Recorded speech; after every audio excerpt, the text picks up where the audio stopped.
Nah, pada kesempatan kali ini kita akan ngebahas tentang analisis fundamentalnya, yaitu menggunakan top-down approach tadi pada analisis ekonomi suatu negara.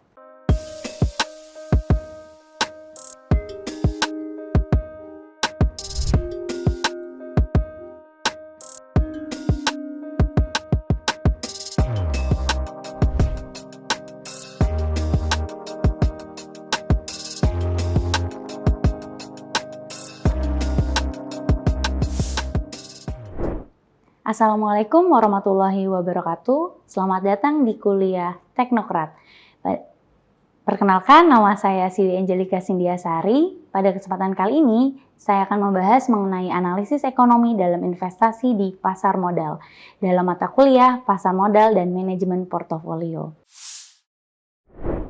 Pada pembahasan kali ini, kita akan membahas mengenai pendekatan dalam analisis sekuritas di pasar modal melalui top-down approach, yaitu analisis terhadap berbagai variabel ekonomi makro dalam melakukan analisis penilaian saham dan membuat keputusan alokasi investasi. Capaian pembelajaran pada pertemuan hari ini adalah mahasiswa dapat memahami terkait tahapan pertama dalam pendekatan top-down approach, yaitu analisis ekonomi dalam penilaian suatu sekuritas. Yang kedua adalah mahasiswa dapat mengidentifikasikan variabel makro yang dapat mempengaruhi kinerja suatu sekuritas. Dan yang ketiga adalah mahasiswa dapat mengetahui peramalan perubahan dalam pasar modal. Seperti yang sudah kita tahu bahwa dalam penilaian sekuritas itu terdapat dua analisis yang dapat kita lakukan. Yang pertama adalah analisis fundamental. Analisis fundamental adalah salah satu metode yang digunakan oleh para investor untuk menilai suatu sekuritas itu berdasarkan kondisi ekonominya, kemudian kondisi industri, serta kondisi perusahaannya. Yang kedua adalah ada yang namanya analisis teknikal. Analisis teknikal adalah metode yang digunakan untuk memprediksi arah pergerakan saham berdasarkan harga histori saham tersebut. Nah, pada kesempatan kali ini kita akan ngebahas tentang analisis fundamentalnya, yaitu menggunakan top-down approach tadi pada analisis ekonomi suatu negara. Gitu. Ketika kita ingin menilai saham, kita perlu melihat dan memperhatikan dividen dan earning yang diharapkan dari perusahaan di masa yang akan datang. Besarnya dividen dan earning ini yang diharapkan ini dari suatu perusahaan tergantung pada prospek perusahaan yang ternilai dari keuntungan yang didapatkan. Hal ini tergantung dari keadaan ekonomi dari negara tempat perusahaan itu beroperasi. Sehingga analisis penilaian saham yang dilakukan seorang investor juga harus mempertimbangkan variabel ekonomi makro yang mempengaruhi laba perusahaan tersebut. Nah, kita akan ngebahas tentang analisis top-down ini. Dalam melakukan analisis penilaian saham, investor itu bisa melakukan analisis fundamental secara top-down untuk menilai prospek perusahaan. Analisa secara top-down ini meliputi pertama, analisis faktor-faktor ekonomi makro yang mempengaruhi kinerja seluruh perusahaan. Yang kedua adalah analisis industri-industri yang memiliki prospek yang paling baik untuk dijadikan tempat investasi. Dan yang ketiga adalah analisis perusahaan dan penentuan saham perusahaan mana yang terbaik. Nah, pada pertemuan kali ini, seperti yang teman-teman bisa lihat di layar bahwa ini adalah pendekatan di dalam top-down approach. Yang pertama adalah ada analisis ekonomi dan pasar modal, di mana pada tahapan ini kita akan melakukan proses keputusan alokasi investasi di suatu negara. Jadi kita bakal tahu kira-kira ekonomi dalam suatu negara itu bagaimana ya, apakah bagus untuk kita investasi di sana. Kemudian yang kedua adalah analisis industri. Analisis industri ini adalah tahapan di mana kita akan menilai industri mana yang punya prospek yang bagus ke depannya. Dan yang ketiga adalah analisis perusahaan. Pada tahapan ini kita akan melihat kira-kira perusahaan mana yang punya prospek yang bagus atau baik untuk kita jadikan tempat investasi. Namun pada pertemuan hari ini, kita akan lebih memberatkan pada analisis ekonomi dan pasar modal. Jadi kita akan kupas tuntas bagaimana sih investasi di analisis investasi berdasarkan analisis ekonomi dan pasar modal. Kenapa sih tahapan ini penting? Jadi tahapan ini penting itu karena Terdapat kecenderungan hubungan yang kuat antara apa yang terjadi pada lingkungan ekonomi makro dan kinerja suatu pasar modal. Pasar modal itu akan mencerminkan apa yang terjadi pada perekonomian makro, karena nilai investasi ditentukan oleh 3 hal, yaitu tadi earning, aliran kas yang diharapkan, dan tingkat return yang diisyaratkan atas investasi. Ketiga faktor ini sangat dipengaruhi oleh variabel-variabel ekonomi makro. Jika kita mengestimasikan aliran kas, bunga, serta premi dalam suatu sekuritas, maka kita harus mempertimbangkan analisis ekonomi makro karena fluktuasi yang terjadi di pasar modal akan berkaitan dengan perubahan yang terjadi pada berbagai variabel ekonomi makro. Berdasarkan penelitian yang dilakukan oleh Siegel tahun 1991, menyatakan bahwa adanya hubungan yang kuat antara harga saham dengan kinerja ekonomi makro, serta perubahan pada harga saham selalu terjadi sebelum terjadinya perubahan ekonomi. Jadi harga saham duluan yang akan berubah, kemudian diikuti dengan perubahan ekonomi. Ada 2 alasan nih kenapa harga saham itu perubahan harga saham itu selalu terjadi sebelum terjadinya perubahan ekonomi. Yang pertama adalah hasil ekspektasi investor terhadap earning, dividen, dan tingkat bunga akan menentukan harga saham suatu sekuritas. Karena harga saham yang terbentuk adalah cerminan dari ekspektasi si investor. Oleh sebab itu, harga saham yang terbentuk di pasaran akan merefleksikan ekspektasi investor pada kondisi ekonomi di masa yang akan datang, dan bukan berdasarkan ekonomi saat ini. Yang kedua adalah kinerja pasar modal akan dipengaruhi oleh perubahan ekonomi makro seperti perubahan inflasi, suku bunga, tingkat pendapatan negara, serta jumlah uang yang beredar. Ketika investor menentukan harga saham yang dapat merefleksikan perubahan variabel ekonomi makro, maka dapat disimpulkan bahwa harga saham terjadi sebelum perubahan ekonomi makro. Kemampuan investor dalam memahami dan meramalkan kondisi ekonomi makro di masa yang akan datang akan sangat berguna dalam pembuatan keputusan investasi.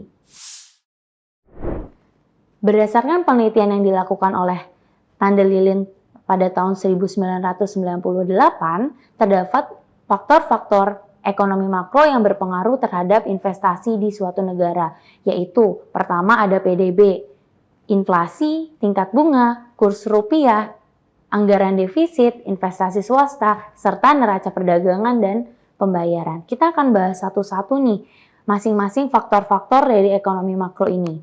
Yang pertama adalah PDB, Produk Domestik Bruto. Adalah nilai barang atau jasa yang dihasilkan oleh suatu seluruh unit usaha dalam suatu negara tertentu. Pertumbuhan PDB yang cepat merupakan indikasi terjadinya pertumbuhan ekonomi yang bagus. Jika PDB meningkat, maka akan memberikan sinyal yang positif untuk investasi. Begitupun sebaliknya, jika PDB-nya menurun, maka itu merupakan sinyal negatif untuk investasi. Jika PDB-nya meningkat, maka daya beli konsumen juga akan meningkat, sehingga berpengaruh terhadap permintaan produk perusahaan yang juga akan meningkat. Dan kalau misalnya produk perusahaan meningkat, maka keuntungan perusahaan juga akan meningkat dan berdampak pada banyaknya orang yang berinvestasi di perusahaan tersebut. Selanjutnya, yang kedua adalah inflasi. Inflasi merupakan kecenderungan kenaikan harga barang atau jasa. Jika inflasi meningkat, maka akan memberikan sinyal negatif bagi pemodal di pasar modal. Namun sebaliknya, jika inflasi menurun, maka merupakan sinyal positif bagi investor. Tingkat inflasi yang tinggi biasanya terjadi karena kondisi ekonomi yang sedang memanas. Inflasi terjadi karena kondisi ekonomi mengalami permintaan atas produk yang melebihi dari kapasitasnya, sehingga cenderung mengalami kenaikan harga-harga. Kenaikan harga-harga ini akan berdampak pada penurunan daya beli uang, serta mengurangi tingkat pendapatan yang didapatkan oleh investor dari investasinya. Faktor selanjutnya adalah tingkat suku bunga. Tingkat bunga adalah nilai yang diberikan oleh pihak yang meminjam kepada pihak yang meminjamkan. Tingkat suku bunga yang tinggi merupakan sinyal negatif terhadap harga saham. Begitupun sebaliknya, tingkat suku bunga yang rendah itu merupakan sinyal positif terhadap harga saham. Tingkat suku bunga yang meningkat Bisa juga menyebabkan investor menarik investasinya pada saham dan obligasi, serta memindahkannya pada investasi lainnya seperti tabungan dan deposito, karena dapat memberikan return atau pendapatan bunga yang lebih besar dibandingkan di sekuritas. Faktor selanjutnya adalah kurs rupiah. Kurs adalah nilai tukar mata uang Indonesia, di mana ketika menguatnya kurs rupiah terhadap mata uang asing merupakan sinyal positif bagi perekonomian yang mengalami inflasi. Menguatnya kurs rupiah terhadap mata uang asing akan menurunkan biaya impor bahan untuk produksi dan dapat menurunkan tingkat suku bunga yang berlaku. Seperti yang sudah saya jelaskan di sebelumnya, bahwa tingkat suku bunga yang menurun akan berdampak pada lebih menariknya investasi di pasar modal. Selanjutnya adalah anggaran defisit. Anggaran defisit adalah belanja pemerintah yang lebih besar daripada pendapatannya. Anggaran yang defisit merupakan sinyal positif bagi ekonomi suatu negara yang sedang mengalami resesi atau penurunan roda ekonomi, tetapi merupakan sinyal yang negatif bagi ekonomi yang sedang mengalami inflasi. Anggaran defisit akan mendorong konsumsi dan investasi pemerintah sehingga dapat meningkatkan pertumbuhan terhadap produk perusahaan atau permintaan terhadap produk perusahaan. Namun, anggaran defisit akan meningkatkan jumlah uang beredar dan akan mendorong adanya yang namanya inflasi atau kenaikan harga. Selanjutnya, faktor-faktor yang mempengaruhi adalah investasi swasta. Investasi swasta adalah penanaman modal dari dalam negeri maupun luar negeri oleh pihak swasta. Meningkatnya investasi swasta adalah sinyal positif bagi pemodal. Meningkatnya investasi ini akan meningkatkan PDB suatu negara sehingga dapat meningkatkan pendapatan konsumen. Jika pendapatan konsumen akan meningkat, maka daya beli dari masyarakat itu juga akan meningkat dan dapat meningkatkan keuntungan perusahaan. Selanjutnya adalah neraca perdagangan dan pembayaran. Adalah selisih antara nilai ekspor dan nilai impor suatu negara dalam waktu tertentu. Defisit neraca perdagangan dan pembayaran merupakan sinyal negatif bagi pemodal. Defisit neraca perdagangan dan pembiayaan itu harus dibiayai dengan menarik modal asing. Untuk melakukan hal ini, suku bunga berarti harus dinaikkan. Kalau misalnya suku bunga dinaikkan, seperti yang sudah saya jelaskan tadi, bahwa kalau suku bunganya naik, maka investor itu akan lebih tertarik untuk menanamkan modalnya di tabungan ataupun di deposito daripada di pasar modal. Untuk membuat keputusan suatu investasi, investor itu tidak hanya harus memiliki kemampuan untuk mengetahui perubahan apa yang sedang terjadi di pasar modal, tetapi investor itu juga perlu memiliki kemampuan untuk meramalkan situasi yang mungkin terjadi pada pasar modal di masa yang akan datang. Oleh sebab itu, investor harus dapat menganalisis perubahan makroekonomi yang sedang terjadi dan atau yang akan terjadi di dalam suatu negara untuk investasi. Sangat sulit untuk tepat dalam meramalkan perubahan pasar modal secara konsisten karena pertama, adanya konsep pasar modal yang efisien, berarti bahwa tidak mungkin bagi kita untuk meramalkan perubahan pasar modal dan mengambil keuntungan yang banyak dari perubahan tersebut. Artinya, jika suatu pasar itu efisien, maka sulit bagi investor untuk mendapatkan keuntungan abnormal dari perubahan tersebut. Terus yang kedua adalah peramalan perubahan pasar modal yang akan terjadi di masa yang akan datang biasanya didasari atas data-data perubahan masa lalu yang tersedia. Kita akan meramalkan masa depan dengan menggunakan data masa lalu sehingga tidak akan selalu tepat dengan perubahan yang terjadi. Kita akan masuk ke topik yang ketiga pada pembahasan hari ini, yaitu terkait dasar peramalan perubahan pasar modal. Ada dua dasar peramalan perubahan pasar modal. Yang pertama adalah perubahan siklus ekonomi. Perubahan harga saham akan merefleksikan perubahan siklis ekonomi yang akan datang. Siklis ekonomi yang cenderung menurun menuju titik terendah atau biasa kita sebut sebagai resesi, maka harga saham biasanya akan turun.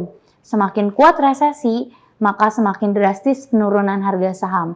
Pada saat ini, investor harus dapat melakukan peramalan kapan saatnya siklis ekonomi memenuhi titik baliknya dan memulai siklis yang membaik. Jika siklis ekonomi yang diramalkan membaik, maka harga saham akan membaik mendahului membaiknya siklis ekonomi. Yang seperti sudah saya jelaskan sebelumnya bahwa harga saham itu terjadi, perubahan harga saham itu terjadi sebelum perubahan siklis ekonomi. Namun, jika siklus ekonomi yang terus-menerus membaik dapat mendekati titik puncak, maka harga saham itu cenderung stabil sehingga return saham yang didapatkan oleh investor yang abnormal itu sangat sulit untuk dicapai. Jadi, ketika investor itu harus bisa meramalkan kapan siklis ekonomi akan mencapai titik baliknya, baik itu titik puncak maupun titik terendah, sehingga investor bisa membuat keputusan tentang harga saham yang tepat, serta tindakan apa yang sebaiknya dilakukan investor terhadap saham tersebut. Dasar ramalan yang kedua adalah perubahan variabel-variabel ekonomi makro. Pengamatan terhadap perubahan indikator ekonomi makro seperti PDB, inflasi, tingkat suku bunga, ataupun nilai tukar mata uang yang sudah saya jelaskan tadi, itu dapat membantu investor dalam meramalkan apa yang akan terjadi pada perubahan pasar modal di kemudian harinya.